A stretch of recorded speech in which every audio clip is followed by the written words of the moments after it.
নাম হইল আমার আজি আবেদ আলী, হরি আমি বিসিএস এর প্রশ্নের দালালি।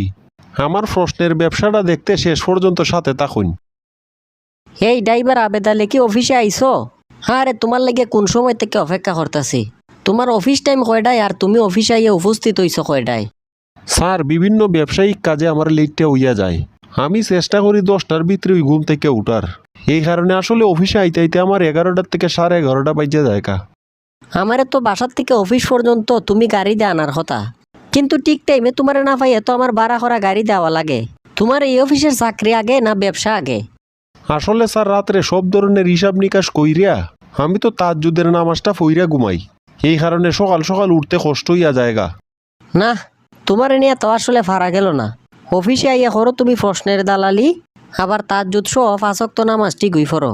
স্যার, লেবাস যদি আমি একটা দইরা না রাখি তাইলে আমি যে স্বাদ ওইটা কি মানুষে বুঝতে পারবো?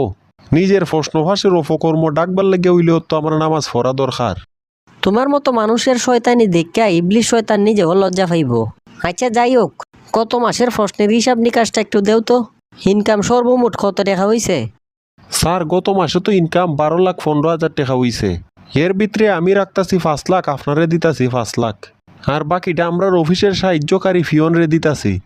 অন্যান্য মাসের তুলনায় গত মাসে তো দেখা যায় ইনকামটা একটু কমিয়া গেল গা। সিজনের সময়ে যদি ইনকাম হয় না, তাইলে আর ওই তো কোন সময়। আচ্ছা ঠিক আছে, আমার টাকাটা কেমনে দিবাই? আপনার বাগের সম্পূর্ণ টাকাটা আজকে বিকালের ভিতরে ব্যাংকের মাধ্যমে আপনার অ্যাকাউন্টে পাঠাইয়া দিব। আর নতুন একটা ক্লায়েন্ট আছে বাইরে, আমি নামাজটা শেষ কইরা এই ফাডিটার সাথে ডিলটা করতাছি। আচ্ছা ঠিক আছে, যাও যাও। কে দেখো ইনকাম নিয়ে 2-4 টাকা বেশি করতে পারো, তাইলে তো তোমার পাশাপাশি আমার নিজেরও একটু আয় ইনকাম হইব। এইভাবে খালি অফিসের বেতন দেওয়ার কত? আপনার লাগে তো অনেক সময় দূরে অপেক্ষা করতেছে আবেদ আলী ভাই। প্রায় 1 ঘন্টা যাবত এই জায়গার মধ্যে দাঁড়াইল।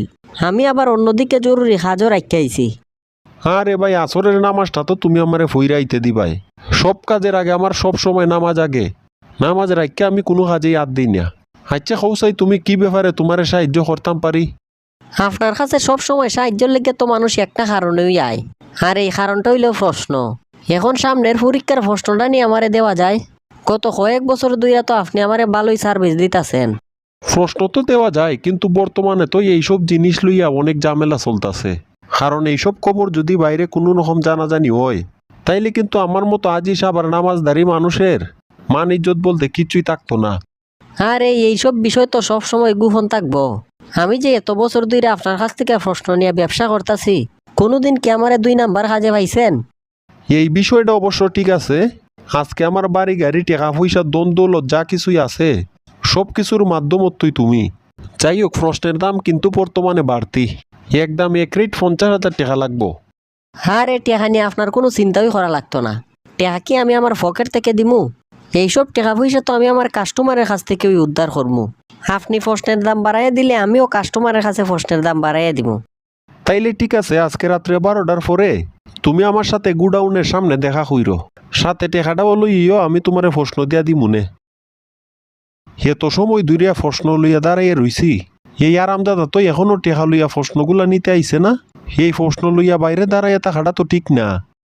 আজি আবেদ আলী সাহেব, তোমার লেবাসদারি ভালো মানুষের সময় শেষ।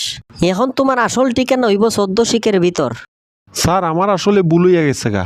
আমি একটু জরুরি কাজে এই প্রশ্নগুলা লইয়া যাইতাছি। আপনি আসলে আমার ভুল বুঝছেন না। কোন জরুরি কাজে প্রশ্নগুলা তোমার সাথে, এই বিষয়ে আমরা খুব ভালো করে জানা আছে। তোমার আমি প্রশ্ন সহ ধরতে পারছি, এটা ওই সবচাইতে বড় বিষয়।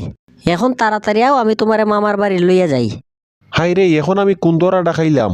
এখন এলাকা সমাজের মানুষের সামনে আমার পরিবারে মুখ দেখাইব কেমনে? আর আমার লেবাসদারে ভালো মানুষ হয়ে যাইব কই?